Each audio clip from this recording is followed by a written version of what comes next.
Okay, so I became enamored with breadfruit. I'd say it was probably 2 years ago.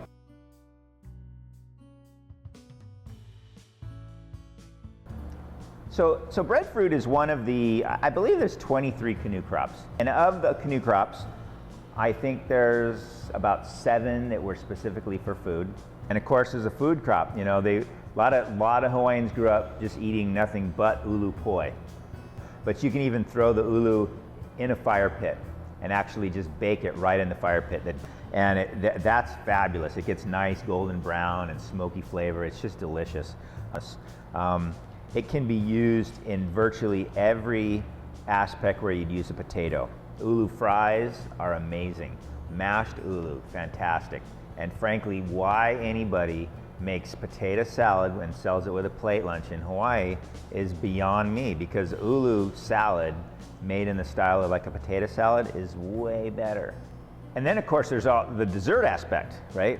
You know, anything sweet, you know, it makes puddings, and of course, you know, pono pies are I think pretty special. I hadn't worked with it a lot, but I became very inspired by it, and it just so happened about 2 weeks later they were having the annual Breadfruit cook-off out in Hana, and I went out and I entered it, and I think it was all part of the big grand ʻUlu scheme of things, because I actually won the grand prize that year, and so that was the start of my journey. Concurrently with that, I was actually making raw desserts.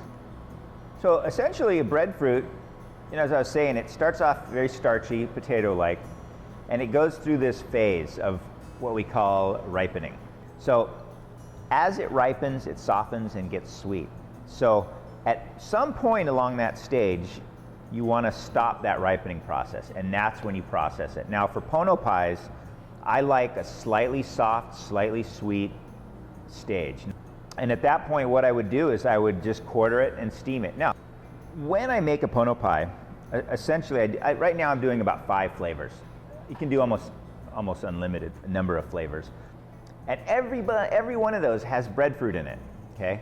So what is the difference between the pies? Not very much. You know, as I said, you know, breadfruit took the place of most of the cashews. So what I did was I backed off on the cashews, so now I had twice as much ripened breadfruit as I do cashews. But with that, the breadfruit, some nuts, some nut milk, and honey, at that point I've got the neutral base that I add to.